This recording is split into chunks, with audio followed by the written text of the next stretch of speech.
তো বিএনপির নেতাকর্মীরা ইনকা বেপরা হয়ে উঠছে কেন? টাকা কামানোর জন্য, আর অন্যকে হুমকি দেওয়ার জন্য। এই দখলের উৎসবে মানুষজন তো টেম্পু স্ট্যান্ড দল বলে বিএনপিকে খোটা দেয়। তো দেখি আসলে ব্যাপারটার মধ্যে কি লুকে আছে। এর কারণ হইতেছে যে বিএনপির দল চালানোর মতো কোনো একটা আর্থিক ব্যবস্থা নাই। এই যে চাঁদাবাজি আর টেন্ডারবাজির অভিযোগ, তার আসল কারণটা কিন্তু ওইখানে। এই অভিযোগগুলো যে বিএনপি শত্রুরা বাড়ায় বাড়ায় বলতেছে তা কিন্তু না। জামাতের ব্যাপারে চাঁদাবাজির কিন্তু দুই একটা নিউজ হয়, অভিযোগ আসে, কিন্তু এটা বিএনপির মতো ব্যাপক না। কারণ জামাতের দলের একটা ইকোনমি আছে, একটা আর্থিক ব্যবস্থা আছে, তার কর্মীদের পালার মতো। বিএনপির নেতারা টাকা কামায়, কিন্তু টাকার আয়টা তার নিজের। পাচার হয়তো করে না, কিন্তু টাকাটা তার নিজের। এর একটা অংশ তারা হয়তো পার্টিতে চাঁদা দেয়, বড়জোর নির্বাচনের সময় কর্মীদের হাতে কিছু টাকা টাকা দেয়। বছরের বাকি সময় নেতা কর্মীরা কিভাবে চলবে, পরিবারের ভরণ পোষণ কিভাবে হবে, কোরবানি কিভাবে দেবে, বাচ্চাদের 2 দিন চিকেন ফ্রাই কিভাবে খাওয়াবে, সে ব্যাপারে বিএনপির কোনো নজর নাই।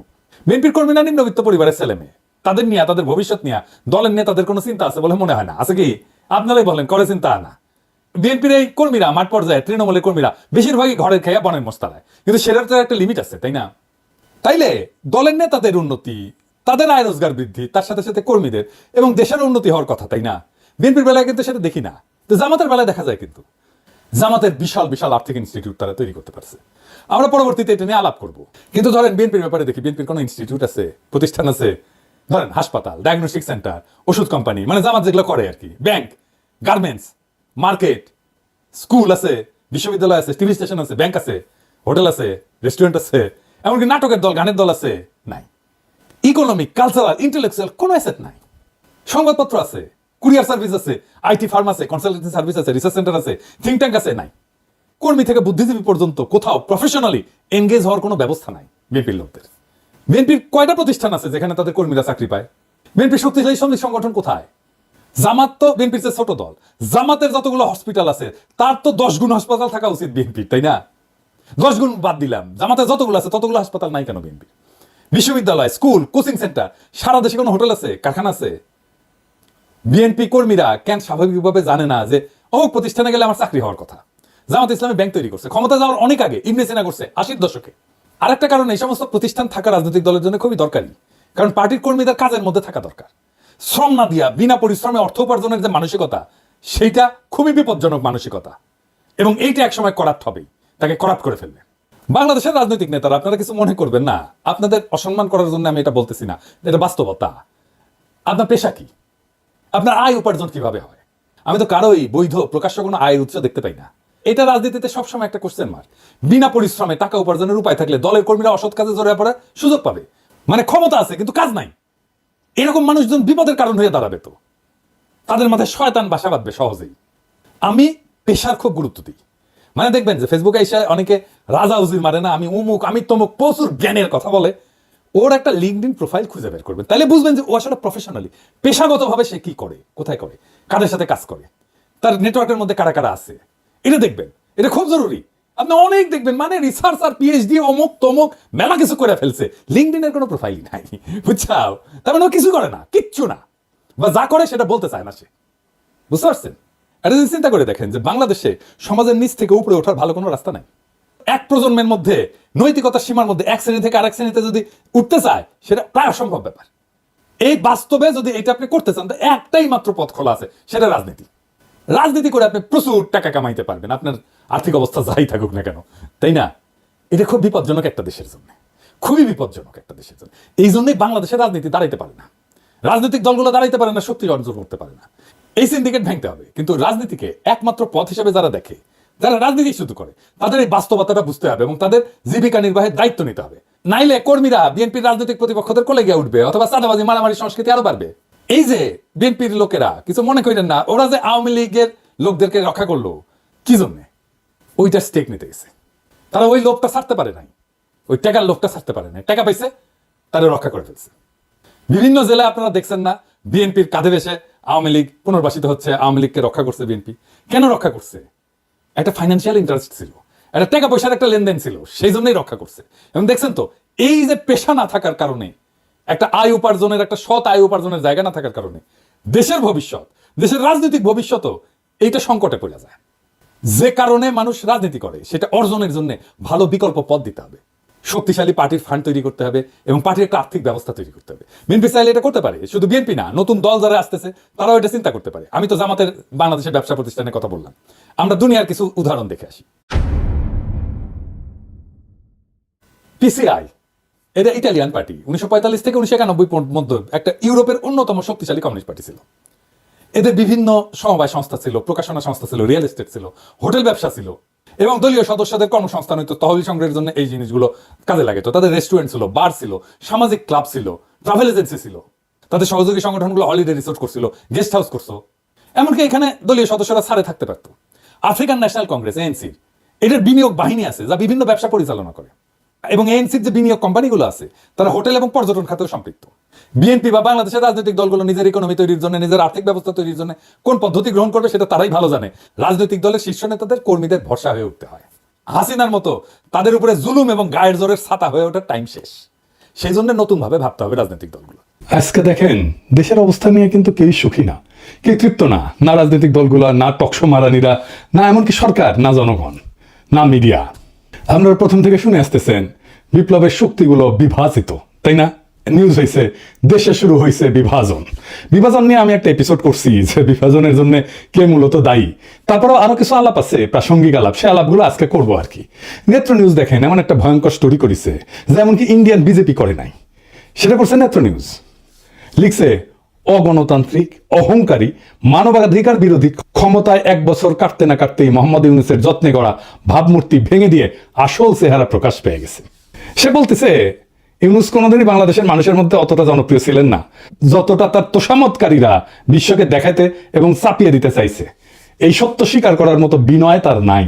চিন্তা করেন কি ভাষা ব্যবহার করছে। উপরন্ত আছে এক পর্বত সম অহংকার। ভাঙা সংবিধানকে পাশ কাটায় সরকার চালাইতে যায় তিনি আমলাতন্ত্র এবং বিচার ব্যবস্থা তুলে দিচ্ছেন ক্ষুদ্র স্বার্থান্বেষী গোষ্ঠীর হাতে, আইন শৃঙ্খলা বাহিনীকে দিচ্ছেন সেনাবাহিনীর নিয়ন্ত্রণে, আর রাজনৈতিক আদর্শ তুলে দিচ্ছেন ধর্মীয় কট্টর ডানপন্থীদের হাতে। এইবার বুঝে দেখেন নেত্র নিউজ কোনটি থেকে টাকা পায়, বুঝছেন? এটাও খুঁজে বের করবো। হুই এখন ইন্ডিয়া থেকে টাকা পাচ্ছে। যাই হোক, আর বেশি আগাই না, কারণ ওকে নিয়ে তো আরেকটা এপিসোড করেছি, তাই না? কিন্তু এটা গুরুত্বপূর্ণ যে নেত্র নিউজ এরকম একটা নিউজ করেছে। প্রফেসর ইউনূসের মতো পর্বত সম জনপ্রিয়তা নিয়ে ক্ষমতা নেওয়ার ঘটনা বিরল, কিন্তু কেন এই ঘটনাটা ঘটলো এটা আজকে প্রফেসর ইউনূসের নিজেরও জানা দরকার। কারণ উনি যেহেতু দেখেন আমার ভিডিও, উনি বুঝবেন। আমি প্রথম থেকে ওনাকে সতর্ক করে দিয়ে গেছি, ওনাকে সাজেস্ট করছি কি করতে হবে। আমি নিজের টাইম দিয়ে ঘরের খেয়ে বনের মোস্তারায় দিতে চাইছি, ওনাদের দরকার পড়েনি। ওনারা বাংলাদেশের সেরা মেধা মাথাগুলোকে, মালগুলোকে এক জায়গায় করেছেন। আর আমরা তো আমাদের দরকার পড়বে কেন? তাই আমাদের কথা শোনার দরকার নাই ওনার। তবে এটা আজকে আমাকে পরিষ্কারভাবে বুঝাই দিতে হবে যে এই স্বপ্ন ভঙ্গ কেন হইল, প্রফেসর ইউনূসের ভুলগুলোর মধ্যে একটা প্রধানতম ভুল কি ছিল। তাহলে আমরা বুঝবো যে কি ভুল আমরা করছি আর ভবিষ্যতে কোন ভুলটা আমাদের পরিহার করতে হবে। প্রথম ভুল কি? প্রথম ভুল বিপ্লবকে বিপ্লব বলে স্বীকার না করা। ডাক্তার জাহেদ তো ভিডিও বানায় বলছে ঘাড়ে ধরে অভ্যুত্থানকে বিপ্লব বলতে হবে।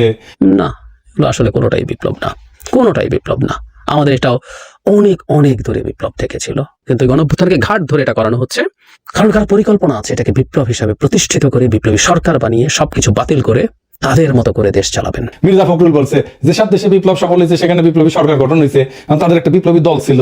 রাশিয়া, চীন, কম্বোডিয়া, কিউবা সবখানে এই চিত্র পাবেন। এমনকি ইরানেও ইসলাম বিপ্লব হয়েছে, সেখানেও একটা দল ছিল। কাজেই আমার কথা হচ্ছে যারা বিপ্লবের কথা বলতেছেন তাদের উচিত সরকারে না থেকে একটা বিপ্লবী দল গঠন করা। এটা বিপ্লবী দল কোথায়? বিপ্লবী দলই তো নাই। মির্জা ফখরুলের মাথায় কমিউনিস্ট ট্রেনিং আছে তো 19 শতকের, আজকের না।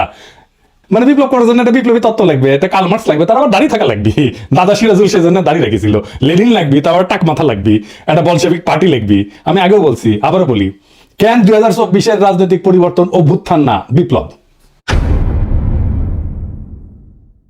এইটা সাহেব ডান পেশার বাম পাশে লিখবেন বিপ্লব আর অভ্যুত্থান। 1 নাম্বার, রাজনৈতিক বিজ্ঞানে বিপ্লব বলতে বোঝায় যে বৃহৎ জনগোষ্ঠীর অংশগ্রহণ। 2 নাম্বার, রাষ্ট্রের রাজনৈতিক সামাজিক কাঠামোর মৌলিক পরিবর্তনের চেষ্টা, পরিবর্তন না, কিন্তু আমি বলছি চেষ্টা। 3 নাম্বার, দীর্ঘ সময় ধরে চাপ সঞ্চয় এবং বিস্ফোরণ। 4 নাম্বার, পরিবর্তনের জন্য আভ্যন্তরীণ বৈধতা বা পপুলার লেজিটিমেসি। এবার অভ্যুত্থান কি, এইটা সে আরেক পাশে লেখেন। পাশাপাশি এবার আমরা বুঝে দেখব। অল্প সংখ্যক এলিট, সাধারণত সেনা বা ক্ষমতাধর প্রশাসনিক গোষ্ঠী, এরাই অভ্যুত্থান করে, হঠাৎ করে ক্ষমতা দখল করে জনগণের বৃহৎ অংশের সক্রিয় অংশগ্রহণ ছাড়াই। এরা সাধারণত রাষ্ট্রের কাঠামো অপরিবর্তিত রেখা, শুধু নেতৃত্ব বদলায়। তার মানে এরা সামরিক অভ্যুত্থান, মানে ডাক্তার জাহেদ চাইছিল কোনো কিছু বদলাবে না, আগের মতোই থাকবে, শুধু সরকারটা চেঞ্জ হবে, কে শাসন করবে এটা চেঞ্জ হবে। তাহলে আপনারাই বলেন 2024 কি বিপ্লব ছিল না অভ্যুত্থান ছিল? এটা বিপ্লব ছিল, কোনোভাবেই এটা অভ্যুত্থান না। তাহলে প্রশ্ন হলো এত বড় বড় বিদ্বান প্রাজ্ঞ লোকদের এই বিপ্লবকে চিনতে পারলো না কেন, স্বীকার কেন করলো না? কারণ ওদের বুদ্ধি বেশি, আক্কেল কম।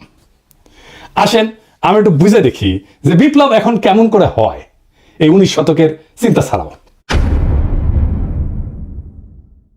19 শতকের মতো বিপ্লবী তত্ত্ব, বিপ্লবী দল বা বিপ্লবী নেতা দিয়া, একটা কেন্দ্র দিয়া আজকাল বিপ্লব হয় না। আজ হয় বিপ্লব কেন্দ্রহীন, কেন্দ্র ছাড়া, সেন্টার থাকে না।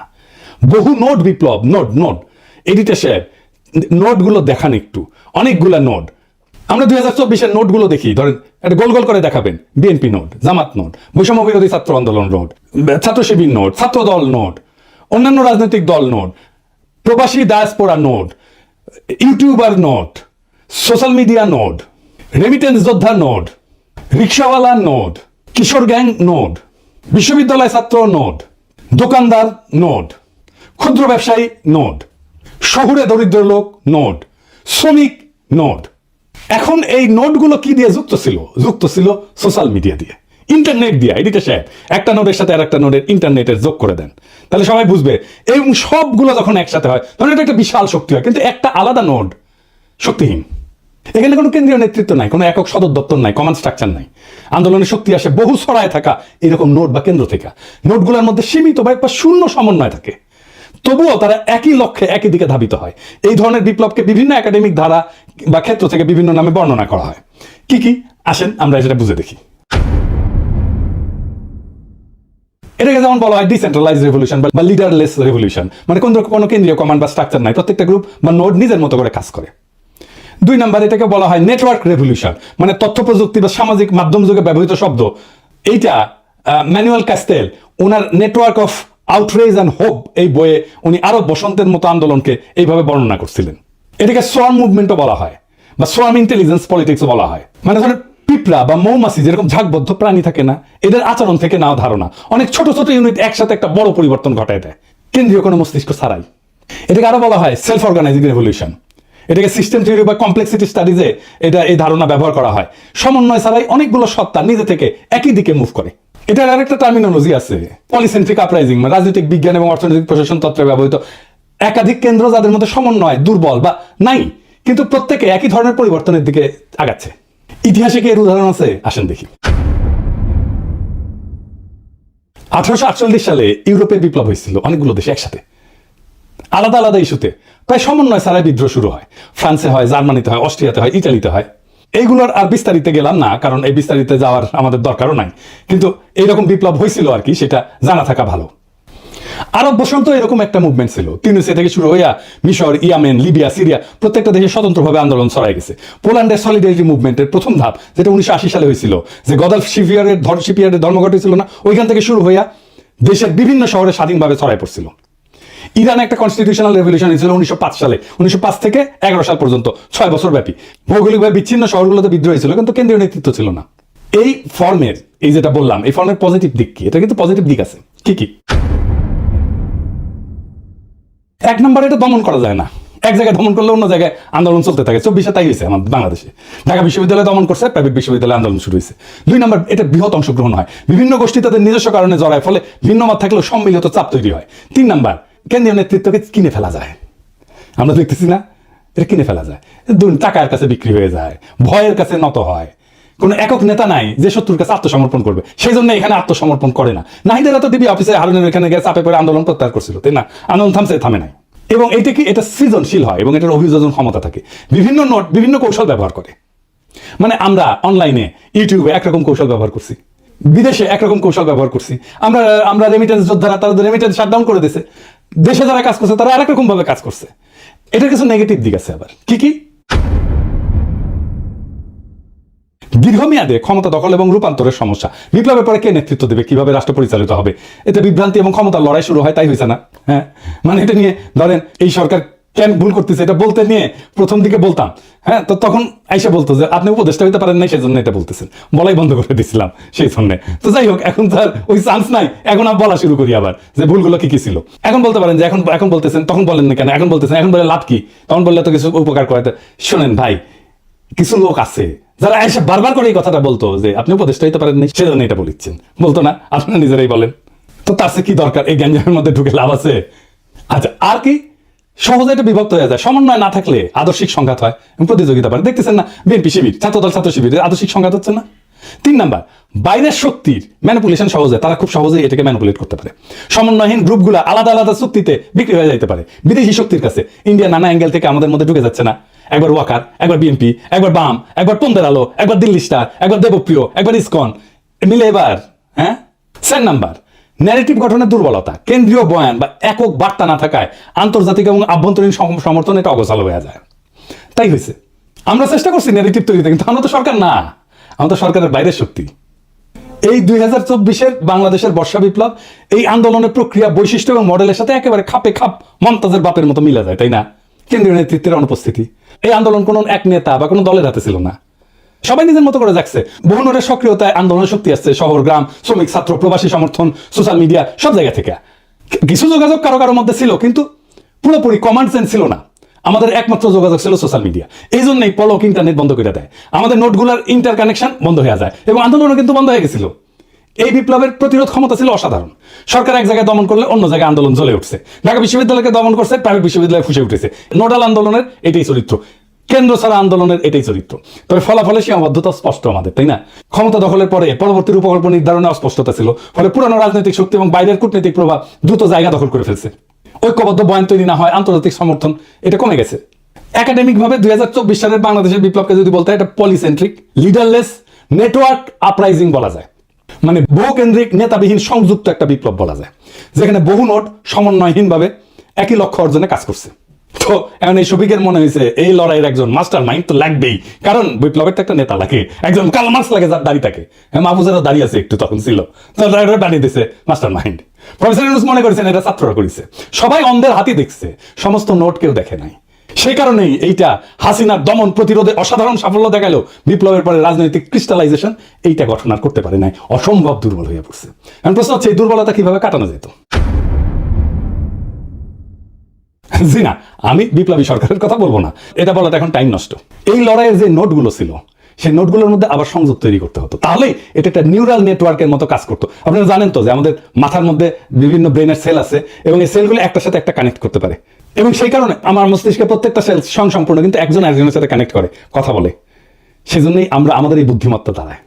সো ওই যে নোটগুলো, এইগুলোর কানেকশনগুলো যদি আমরা স্ট্যাবলিশ করে ফেলতে পারতাম, তাহলে এটা আবার নিউরাল নেটওয়ার্কের মতো কাজ করতো। তাহলে বুঝছেন তো, এই নোটগুলো আইডেন্টিফাই করছে প্রফেসর ইউনূস, করে নাই, উনি জানেনই না কতগুলো নোট কাজ করছিল, কিভাবে করছিল। এই নোটগুলোকে নিয়ে একটা কনফারেন্স করা যেত না? ইন্টারন্যাশনাল কনফারেন্স করা যেত না? ভার্চুয়ালি সবাই যুক্ত হইতো, এমন না সবাইকে ডেকে নিয়ে যেতে হবে, তাই না?